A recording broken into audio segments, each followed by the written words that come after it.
Hi, it's Tony Chapman. I'm the host of the platform Chatter That Matters. Whether it's a podcast, a video, or a post, I cut through the chaos and confusion to focus on what matters most to your life, your livelihood, community, and the planet. And thanks to the incredible support of RBC, I had an opportunity to produce a 10-episode series titled Small Business Matters. In each one, I personalized the story of a small business owner so that we can take their challenges personally. I then matched them up with 3 thought leaders to help that owner get to where they need and deserve to go. I now understand what the term labor of love means. In 10 weeks, we produced 10 podcasts, 21 radio commercials, sought the expert advice from 31 thought leaders, filmed and edited several tuck-in videos while undertaking a complete rebranding of Chatter That Matters. And there wasn't 1 minute where it felt like work. So to those owners, the Tracys and Pauls and Lisas and Joes and Christys and Carly, Jennifer, Ernesto, Francois, and Sheena, thank you for letting me tell and share your story. You're my hero. And I know that Canada's future economy is certain if we let you and others who embody your creativity, resilience, your never say never attitude, and how you care for Canada, your community, your customers, employees, well, if we let that spirit soar. There's so many insights and ideas we've packed in this recap of Series 1. And I want you to know we've only just begun.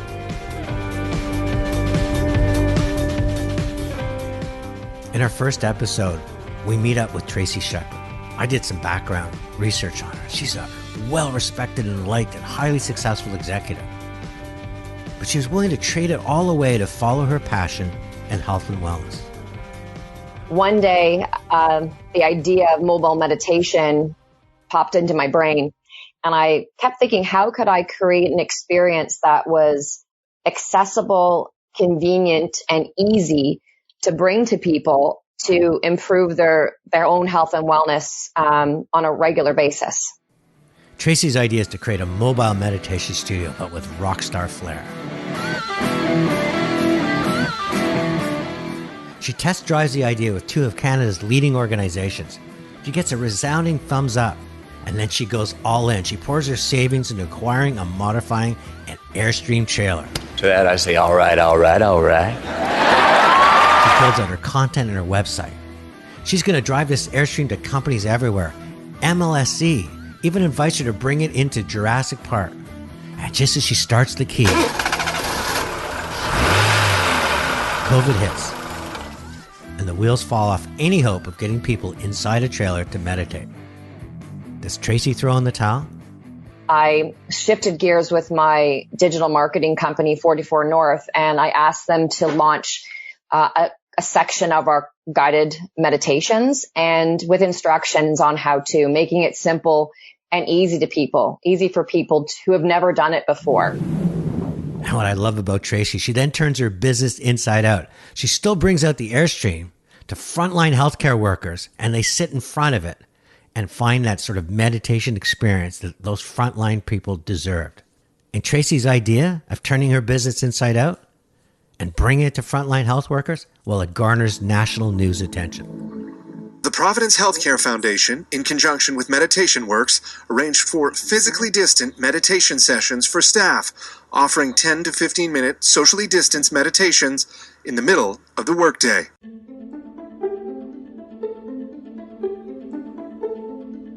I remember asking Tracy, you left an important job, a 6-figure paycheck. Do you have any regrets? Absolutely not. It's been a bit of a roller coaster ride. I believe in the end, you only regret the chances you don't take. You know what I admire most about Tracy Sheppard is her positivity. It's powering Meditation Works to new heights. The second episode, we meet Paul Hambro. He kind of reminds me of Scotty in the Starship Enterprise. I'm giving her all she's got, Captain. If I push it any harder, the whole thing will blow. He's just this incredible operator, and his skills have taken him to senior management positions in pharmaceutical and privately held business. But he wants to move from being an operator to an owner. So Paul and his partner find private equity money to buy a legacy business that rents TV screens to patients who stay over the hospital. But this business is threatened as patients now bring in their own screens and connect to the hospital's Wi-Fi. What a perfect renovation project.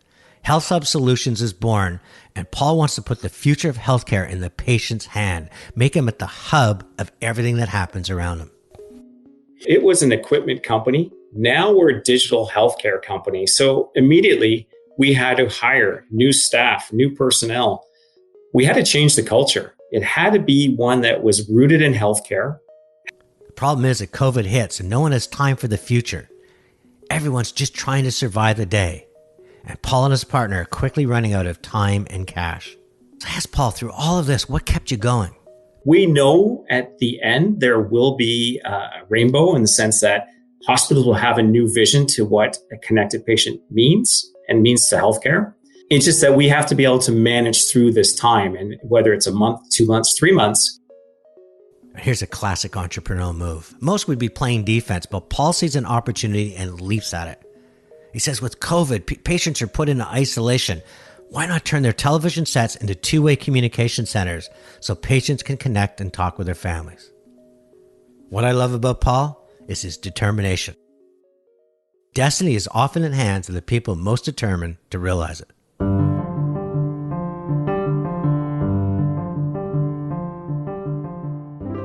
You know, in each episode, I do a pre-call or an interview to see if their stories make sense for what we're after. When I talked to Lisa Taylor, I knew I had to be at the top of my game. She's super smart and focused, and she sees the future and acts upon it. When working at Hewlett-Packard at a fairly young age, she was managing over 100 people. But Lisa noticed that many of her employees, well, they felt okay about work, but most lacked a sense of purpose and pursuit. Their eyes weren't shining, there wasn't a skip to their step. And Lisa wanted to know how to change that. So she spent years imagining and researching and perfecting a business that could change how we feel about work. But while she's doing that, her career continued to soar. Finally, one day, her father gives her the final push to say it's now or never. Leave your promising career and go out and do it. So Lisa creates Challenge Factory. Her challenge, though, is her business is new, the concept is unknown, so it isn't easy to buy, as it's about the future, not the past. We fit as an HR firm, but we don't do HR. We come from the discipline of career development, which is a lifelong intersection point of human work, activity, identity, talent, and the labor market. So not quite HR. We offer individualized career management, exploration, and advancement services, but we're not an outplacement company. I asked Lisa what the biggest obstacle was. We're a firm that's focused on the future of work. We have very specific models and drivers that analyzes how we might be able to shape the future of work, but we're not a technology firm. And most future of work conversations start with the technology, where we start with the humanity. And that makes it a real challenge for people to understand exactly what they get when they work with Challenge Factory. And then when COVID hits, here's a business that's on the move and is gaining momentum. It suddenly takes her back to her early days, the challenges she faced as a startup. Can I pay my people? All of those types of up in the middle of the night type of issues fall a little bit behind you into your past. And I do have to admit, in the last couple of weeks, that actually has been something that has returned back again. And that is something that is not a great feeling. And what you'll learn in the episode is that Lisa not only embraces the future of work, she's asked to make talks and becomes a thought leader in the space. I just love her story because Lisa's an exceptional entrepreneur. She embodies this great line, it's not what happens to you, it's what you do about it. And she finds a way to continually to refine the future of work. And that's why the Challenge Factory is a company to watch.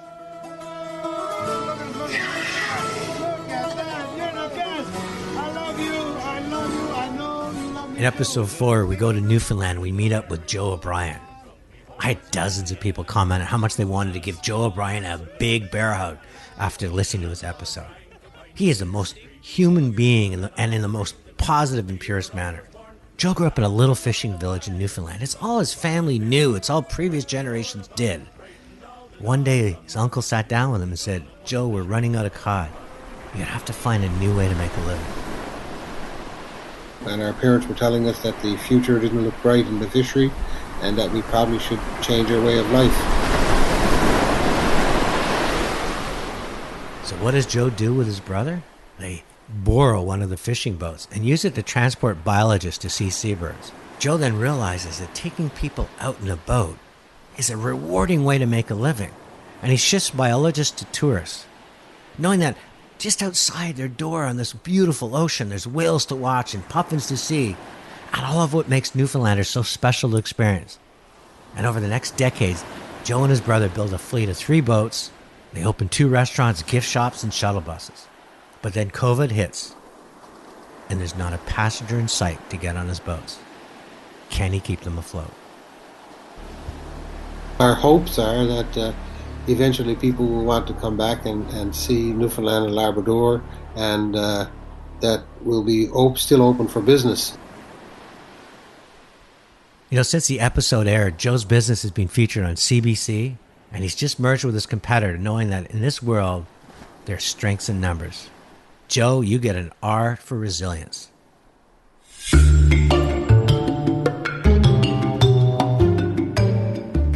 In episode 5, I was so moved by Christy Knowles' story. She had a fantastic career in consumer packaged goods, but she wanted to get closer to making decisions, so she left and became a consultant. Started working for a small food company. Became good friends with the founder, but that founder, well, she dies quite suddenly. Michelle Copman originally founded the company as Raw Foods, and she passed away at 45 years old, and it was incredibly tragic. It felt like the lights went out in the company. Investors asked Christy to take over, and she has to choose to step into the founder's shoes. And while managing her grief, she knows she must rebrand the company or it won't survive. I asked her how she would feel about rebranding, renaming, and she was comfortable with it as long as we were clear and true to the proposition. So my job was to communicate that with the family. Mother Raw is born, and the legacy that founded her mission of good on good is woven across every consumer, retail, and employee touchpoint. And Christy chooses to manufacture in Canada. And in just over a year, Mother Raw is in 5,000 locations, including Target in the USA and Walmart in Canada. Within the year that we launched Mother Raw, we have actually had incredible success with distribution. So within Canada, we are in about 60% of the total available distribution. Christy, I give you an L for leadership and preserving the legacy of the founder.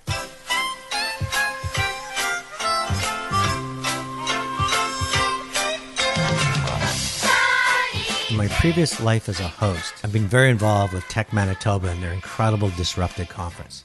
So I reached out to them saying, do you have a business that I could talk about in my podcast series? They put forth several names. I mean, this is a mecca of the new economy in Canada. And I chose Hoot Reading, led by this very talented entrepreneur, Carly Schiller. You know, Carly spends 5 years with Sesame Street Labs in New York. She gets her master's in education at Harvard. And she chooses to return to Canada. She creates hootreading.com. Why? Carly knows that kids who love to read will spend a lifetime loving to learn. She comes up with this idea of combining technology with real teachers to give these young and impressionable kids that path to the future. Our vision for Hoot Reading has always been to give every child the opportunity to have one-on-one reading practice with real classroom teachers. But I challenge your business because there's so much online that's free. How does she communicate the value to prospective customers? That's one of our biggest challenges, especially now with so many people offering things for free. And the biggest challenge, and something we try to get across in our marketing, is that you're not buying an app or downloading an app. COVID creates unprecedented demand for Hoot Reading, and with it the temptation to grow and to even diversify. But Carly stays true to her pursuit. I give Carly an L for love and learning her higher purpose. Kids who love to read will spend a lifetime loving to learn.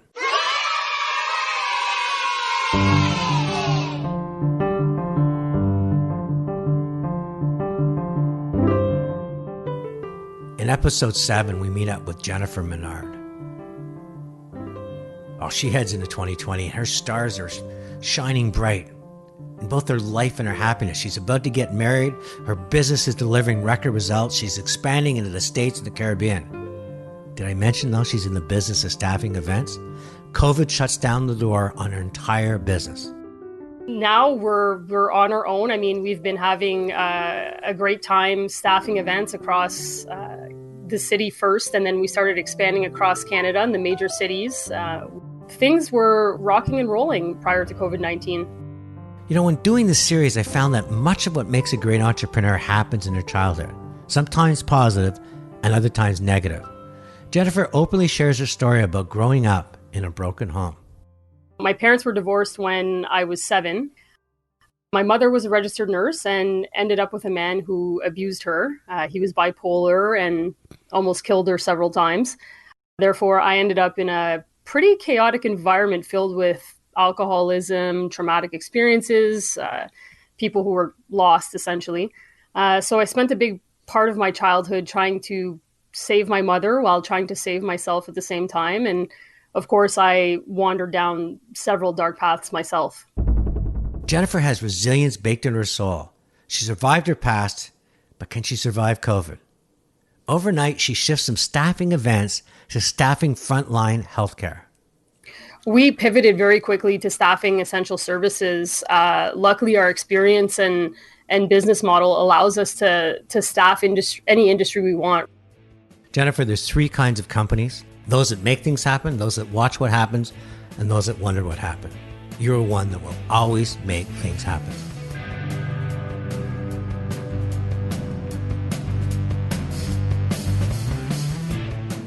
Before I get to the next entrepreneur, I want to take a moment to acknowledge the incredible support by RBC. They had only one ask: make this series about the small business owner and not us. And each and every time I reached out to them to provide an expert or to give me some advice and positioning, they were there for me. Not just there for me, they're truly committed to supporting the Canadian economy and small business, and they speak with action. From their Points for Canada, which rewards consumers for dining and shopping at local businesses in July, to their exceptional report on 5 ways to help small business, and so many other ways in between. They're doing their part and more to keep small business, the heart of the Canadian economy, beating strong. And speaking of heart, let's get back to our recap and the very passionate Ernesto Gomez. Here's another example of what happens when childhood defines who you are and helps you to create a lifetime of passion. Ernesto Gomez grows up in Mexico. What does he like to do as a child? He loves to be in the kitchen watching his grandma and mother cook. They encourage him to experiment. So when I was doing Chinese food, she would get me a bamboo steamer, so she would kind of encourage it. And then by the time I was doing Italian food, she got me a pasta machine. So that was really cool. Ernesto learned some hands-on, not watching TV or a YouTube channel. Cooking, for me, was something that really came from the heart. I mean, there's a whole generation that's been heavily influenced by, TV, celebrity chefs, and I had no reference to any of that. I just was cooking. Ernesto becomes a young adult, builds a successful restaurant business in Mexico, calls it the School of Hard Knocks, continues to sharpen his skills by attending school, traveling, and observing. All this leads him to Canada, where a coincidence leads him to meeting Victor, the owner of a small Lebanese restaurant called Nuba. And a partnership is formed. And together they build out 4 successful restaurants, build up their savings account, and even eye international expansion. On his way back from a trip to Europe, Ernesto knows he has to shut down his 4 restaurants due to COVID. But to make matters worse, the virus just doesn't attack his livelihood. It attacks Ernesto's life. The same night I came back from London, I started getting a fever and coughing. And then the next morning I woke up with extreme body pain. I started losing my energy. I couldn't even hold a conversation because I would lose my breath. Flat on his back for 12 days, fighting for every breath, Ernesto also fights for his restaurants and his employees' jobs. They take the money they would have spent on their expansion to build their own bespoke food delivery service. Whoa, man, 30%. That's simply not sustainable. And that was going to be our bread and butter. So we said, okay, listen, first and foremost, we need to do our own delivery platform. He doesn't stop there. He keeps reinventing. We created our meal kits. We basically did our hits, and we made vacuum-packed versions of them and everything really nicely packed. And the response was incredible. Ernesto, an impresario with a capital E. In episode 9, we go to Montreal and meet up with Francois Tirio. He grew up in a family where kids learn to earn their way forward. In the restaurant business, they learn customer service and the art of creating a positive experience, the importance of having customers that are loyal and happy. Francois embarks on a traditional career and realizes that he really wants the risk and reward of an entrepreneur. So he goes traveling to find their idea. One of the things that I realized is you see so many little shop here and there that was giving you a custom-made suit for a fraction of what it was out there. And when I was in banking, going to shop for a suit was a painful experience. The suit never fit. And actually myself, I never enjoy shopping. Here's where the experience of the restaurant comes through. Instead of selling a made-to-measure suit, they train their staff to sell in a moment that someone wants to own. Walking down the aisle, presenting in a boardroom, looking sharp for that first date. They combine this insight with a personality-led shopping experience and state-of-the-art technology. The result is a fabulous fitted and affordable made-to-measure fashion for men and a growing customer base. Their skills as entrepreneurs lead them from one store in Quebec City to expansion across Canada, the United States, and Mexico. Then COVID hits. Stores close and made to measure. With weddings canceled and meetings now held over Zoom, how can they survive? Well, Francois pivots the business from suits to masks. We saw the mask coming way before. So we start importing masks, and now the mask business actually will save sur mesure.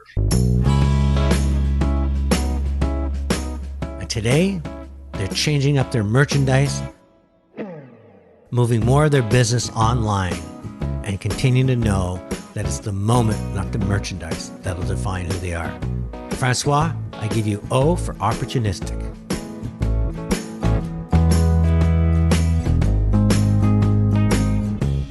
Episode 10, we traveled to Nova Scotia.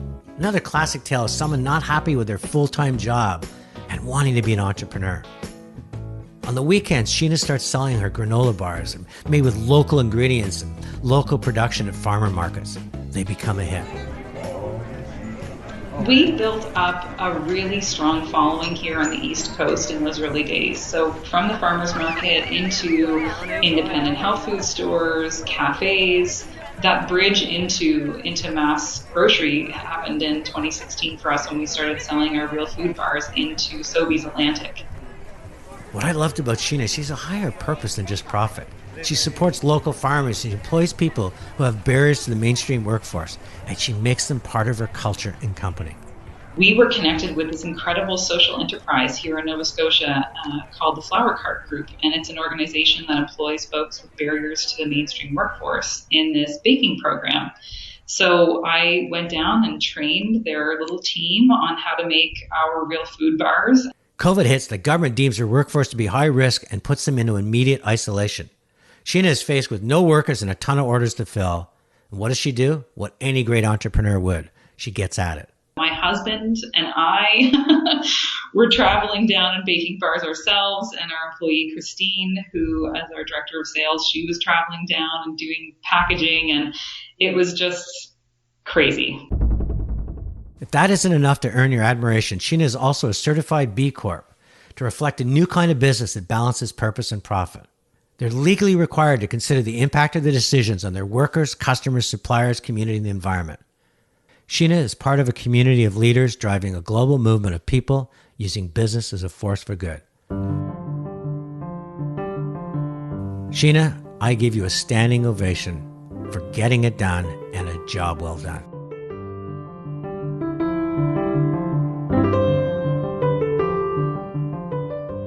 I've been an entrepreneur all my life. I built 2 advertising agencies, I co-founded a research firm. In the last 6 years, I've had the great fortune to travel the world speaking and hosting conferences. All have brought me such great intellectual, emotional, and financial reward. But none has brought me the same sense of purpose as I now feel bringing to life the stories of small business heroes. I can't wait to tell the next story and the next story, and one after that people will find a way regardless of the odds. Of course, there's failures, and with COVID, there'll be many, many more. But what I found is entrepreneurs find a way to get back up on the horse to ride again. They don't just find opportunity, they create it. And in doing so, they create our economy and our jobs. And what we learned in Series 1, they inspire not only their children and their employees, they inspire all of us to make our destiny a matter of choice, not chance. We'll see you in Series 2.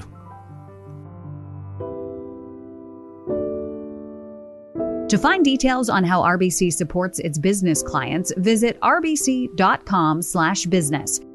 You've been listening to Chatter That Matters with Tony Chapman. If you haven't already done so, subscribe to the show wherever you get your podcasts.